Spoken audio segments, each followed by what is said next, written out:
اعوذ باللہ من الشیطان الرجیم بسم اللہ الرحمن الرحیم۔ اسلامک احادیث کے دیکھنے اور سننے والوں کو فرحت توقیر کا سلام۔ ناظرین و سامعین، آج کے اس ویڈیو میں آپ کو بتایا جائے گا کہ کیا ماں باپ سے جنت میں ملاقات ہوگی اور جنت میں کون کون سے رشتہ داروں سے ملاقات ہوگی۔ ان سب باتوں کے بارے میں جان کر آپ حیران ہو جائیں گے۔ آئیے آپ کو بتاتے ہیں۔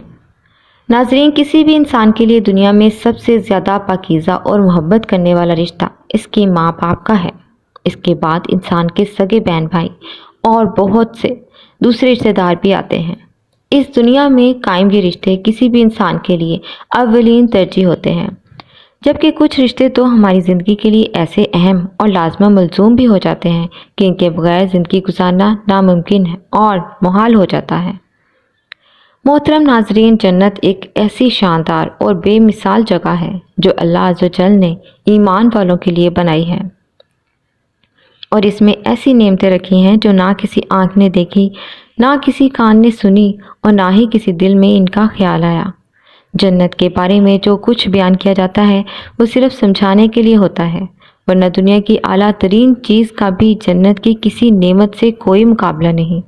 لیکن اب سوال یہ ہے کہ کیا انسان کی نہ ختم ہونے والی زندگی میں بھی ہمارے یہ اہم اور پاکیزہ رشتے کیا ہمارے ساتھ ہوں گے؟ یعنی جنت میں یہ سوال اکثر ہمارے ذہنوں میں آتا ہے کہ اس دنیا میں ہمارا سب سے عظیم رشتہ یعنی ہماری ماں کا کیا جنت میں بھی ہمارے ساتھ ہوں گی؟ یہ احادیث کی روشنی میں اس سوال کا جواب تلاش کرتے ہیں۔ احادیث میں ہے کہ جب کوئی روح علین میں پہنچتی ہے تو وہاں پر موجود روحیں اس سے ملنے آتی ہیں اور دنیا میں اپنے رشتہ داروں کے بارے میں معلوم کرتی ہیں۔ اس طرح سے جب کوئی انسان مرنے کے بعد علین میں پہنچتا ہے تو اس کے رشتہ دار اس سے ایسے ملتے ہیں جیسے کسی دور دراز سے آنے والے مسافر سے ملاقات کی جاتی ہے، اور دونوں آپس میں مل کر بہت خوش ہوتے ہیں۔ ارشاد باری تعالیٰ ہے، اے میرے بندو، آج تم پر نہ کوئی خوف طاری ہوگا اور نہ تم غمگین ہوں گے۔ میرے وہ بندے جو ہماری آیتوں پر ایمان لائے تھے اور فرمانبردار رہے تھے، تم بھی اور تمہاری بیویاں بھی خوشی سے چمکتے چہروں کے ساتھ جنت میں داخل ہو جاؤ۔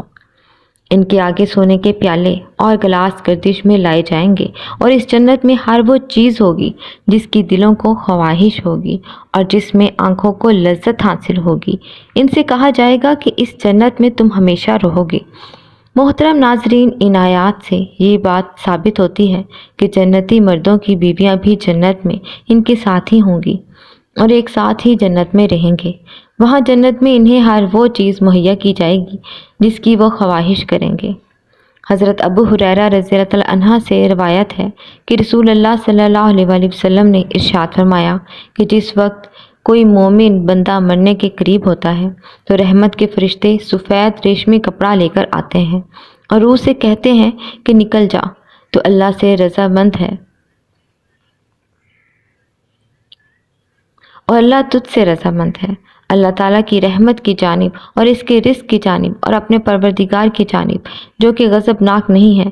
پھر وہ روح اس طرح معطر حالت میں نکل جاتی ہے جس طرح سے عمدہ خوشبودار مشک، اور فرشتے ہاتھ پر اسے اٹھاتے ہوئے آسمان کے دروازوں پر لے جاتے ہیں تو آسمان والے فرشتے کہتے ہیں کیا عمدہ خوشبو ہے جو کہ زمین سے آئی ہے۔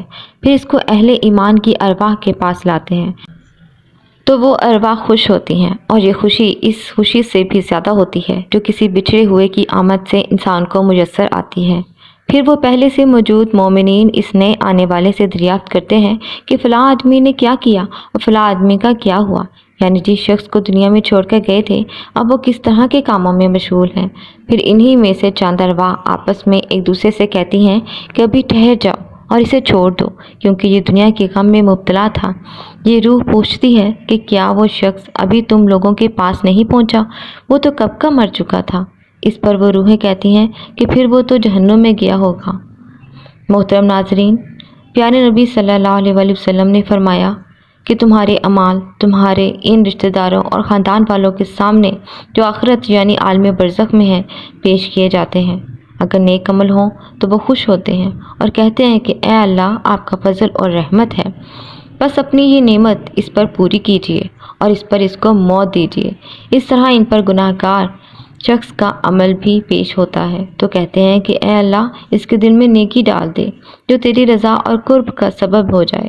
مختلف روایات سے معلوم ہوتا ہے کہ جنت میں مختلف رشتہ دار ایک دوسرے کو پہچانتے ہوں گے اور ایک دوسرے سے ملتے جلتے رہیں گے اور ان میں سے بعض کو ایک ساتھ رکھا جائے گا۔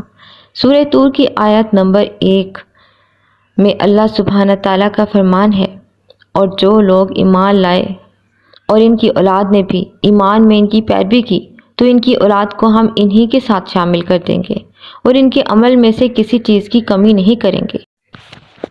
حضرت ابن عباس رضی اللہ تعالیٰ عنہ سے مروی ہے کہ بے شک اللہ تعالیٰ مومن کی آنکھوں کو ٹھنڈا کرنے کے لیے اس کی اولاد کو ان کے اصل مقام بلند کر کے اس کے پاس اس کے درجے میں پہنچا دیں گے، اگرچہ یہ اولاد اپنے اعمال کے اعتبار سے اس درجے تک نہ پہنچتی ہو۔ پھر آپ صلی اللہ علیہ وآلہ وسلم نے یہ آیت تلاوت فرمائی، اور جو لوگ ایمان لائے ہیں اور ان کی اولاد نے بھی ایمان میں ان کی پیروی کی۔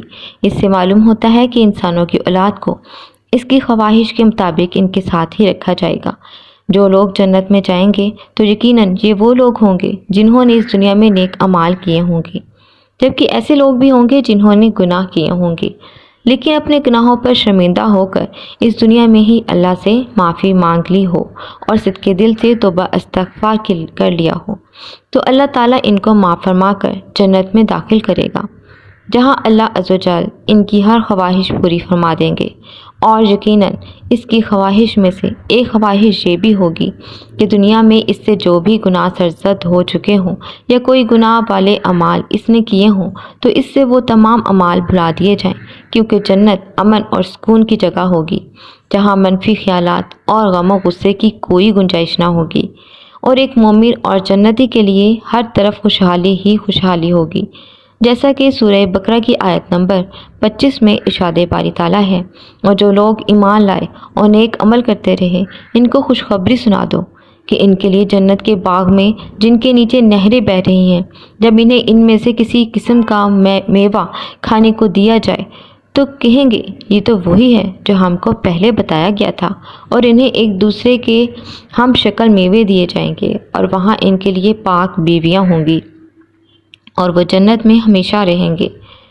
محترم ناظرین، ایک اور حدیث میں ہے کہ رسول اللہ صلی اللہ علیہ وآلہ وسلم نے فرمایا، جب اہل جنت میں داخل ہوں گے اور ان میں سے کسی کو اپنے بھائیوں اور رشتہ داروں سے ملنے کی خواہش ہوگی تو اس کا بستر اسے اڑا کر ان کے بستروں کے برابر پہنچا دے گا، اور پھر دونوں تکیہ لگا کر دنیا میں گزرے ہوئے دنوں کے بارے میں باتیں کرنے لگیں گے۔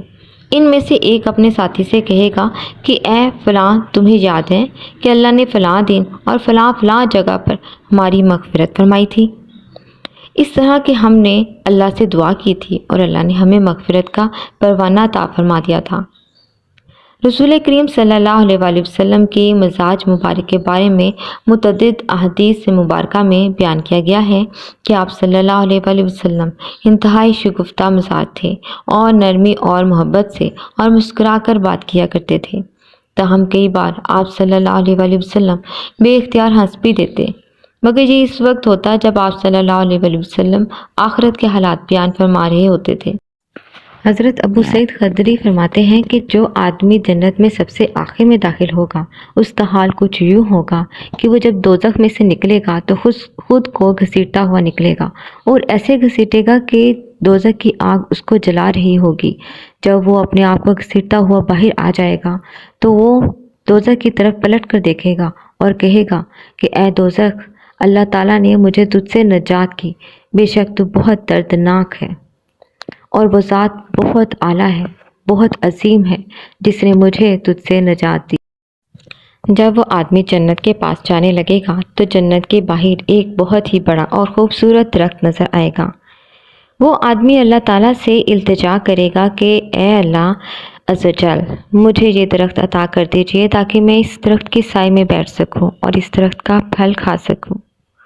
اللہ تعالیٰ فرمائے گا کہ کیا اے ابن آدم، تو اس سوال کے بعد کوئی اور سوال تو نہیں کرے گا؟ کیا تو اس بات کا وعدہ کرتا ہے؟ تو وہ آدمی کہے گا کہ یا اللہ، میں وعدہ کرتا ہوں کہ میں اس کے بعد کوئی سوال نہیں کروں گا۔ اللہ تعالیٰ اس کو وہ درخت عطا کر دیں گے۔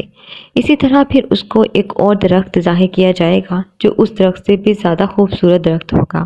پھر وہ آدمی کہے گا کہ یا اللہ مجھے یہ درخت عطا کر دے تاکہ میں اس درخت کے سائے میں بیٹھ سکوں، کیونکہ وہ درخت اس پہلے والے درخت سے زیادہ خوبصورت ہوگا۔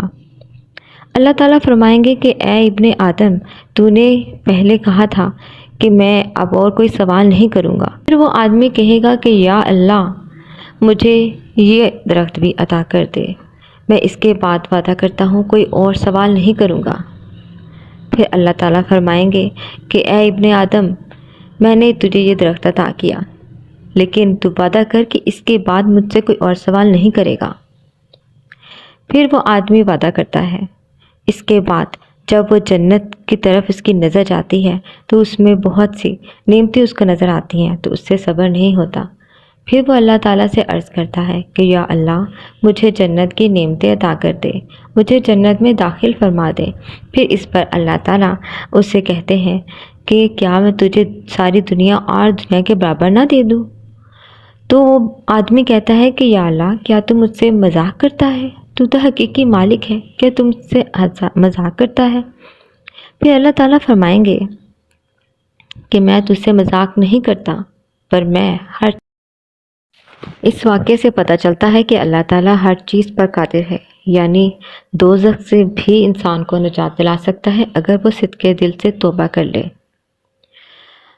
اللہ تعالیٰ ہم سب مسلمانوں کو دوزخ سے بچنے کی توفیق دے اور برائیوں سے بچنے کی توفیق دے اور سیدھے رستے پہ چلنے کی توفیق دے۔ یا اللہ ہمیں جنت الفردوس میں جگہ عطا فرمانا۔ اس کے ساتھ ہی فرحت توقیر کو اجازت دیجیے۔ اپنا بہت خیال رکھیے گا۔ فی امان اللہ۔